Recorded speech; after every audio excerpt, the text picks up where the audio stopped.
Derrière chaque bambou qui pousse dans votre jardin se cache une histoire fascinante. Dans Nourri, Logé et Parfumé, vous allez découvrir comment les plantes sont devenues des incontournables de votre quotidien.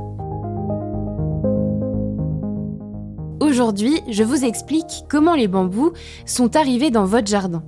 Je me base sur les numéros 47 et 131 de la revue du CCVS, Hommes et Plantes, qui nous dévoilent l'histoire des bambous, cette graminée autant aimée par les pandas que par les humains. Mais c'est pas un arbre le bambou ? Et non, ce n'est pas un arbre, mais une herbe. Avant d'être dans nos jardins, les premières espèces de bambous apparaissent sur Terre il y a maintenant près de 200 millions d'années. Autant dire que le bambou a bien connu les dinosaures. Du temps de nos arrière grands-parents, le bambou prolifère alors sur tous les continents et notamment sur ce qu'on appelle aujourd'hui le territoire français.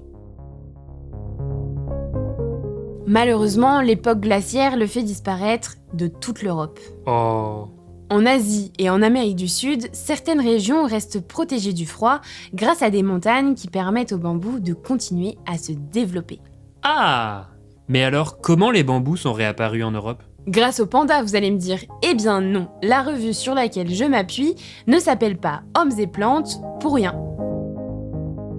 Je m'explique. Les Européens font la connaissance du bambou à la fin du XIIIe siècle grâce à Marco Polo, Marco pour les intimes, marchand et explorateur vénitien. Je voyage en Asie pendant près de 20 ans, et plus particulièrement en Mongolie. Quelques années plus tard, j'écris Le dévissement du monde, dans lequel je décris ce que je vois en Asie. C'est magnifique. Je vois du bambou partout. Les maisons, les ponts, les conduits d'eau, les tuiles, les feux d'artifice, les bateaux sont faits en bambou. Et je vois même des armes en bambou. Quand Marco Polo parle d'armes, il fait référence à des flèches en bambou, mais aussi à des tubes en bambou servant à la poudre à canon. S'il ne ramène pas de plan en Europe, il suscite un vif intérêt pour cette herbe à la résistance incroyable, d'ailleurs surnommée l'acier vert. Le bambou ne fait son grand retour en Europe qu'en 1827, en Angleterre. Avec la création de la Compagnie britannique des Indes orientales, les botanistes anglais sont au plus proche des bambous.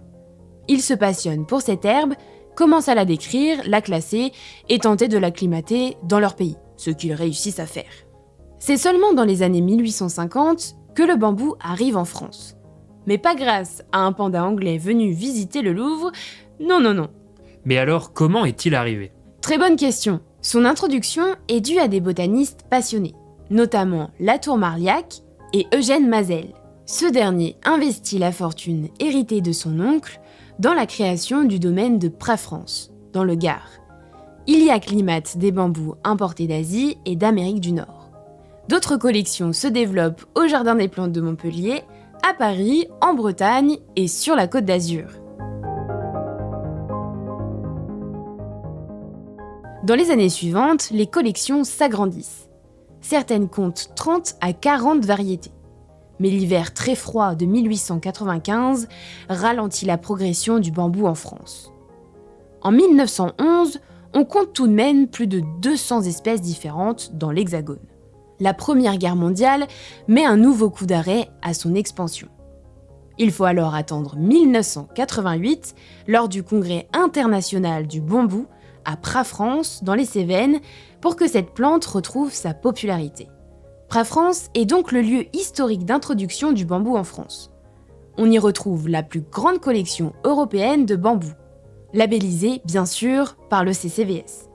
Depuis, le bambou est partout, dans les jardins particuliers, les espaces verts urbains et il se trouve facilement en jardinerie. Vous l'aurez compris, en plus d'être esthétique, le bambou est très utile. C'est un véritable couteau suisse et un allié en toutes circonstances. En Asie, il est dénommé frère bambou. Par exemple, à Hong Kong, les échafaudages sont en bambou. Vous avez besoin de parquet ? Prenez du bambou. Vous avez besoin de manger une nourriture riche en vitamines ? Prenez du bambou. Vous voulez de bons oreillers ? Prenez du bambou. Vous voulez une canne à pêche ? Prenez du bambou. En ces temps marqués par les catastrophes naturelles, vous connaissez maintenant la chanson. Prenez du bambou. Il retient l'eau grâce à ses rhizomes, prévenant ainsi des inondations. Sa solidité surpasse celle du bois, du béton ou de la brique, permettant d'éviter les glissements de terrain. Il est aussi très résistant au feu et est capable de régénérer les sols pollués. Un vrai écolo, quoi. C'est ça. Et si vous avez envie d'en savoir plus sur le bambou, Retrouvez toute l'histoire du bambou dans les numéros 47, 63, 124, 125 et 131 de la revue Hommes et Plantes. Pour les acheter, rendez-vous sur hommesетplantes.com.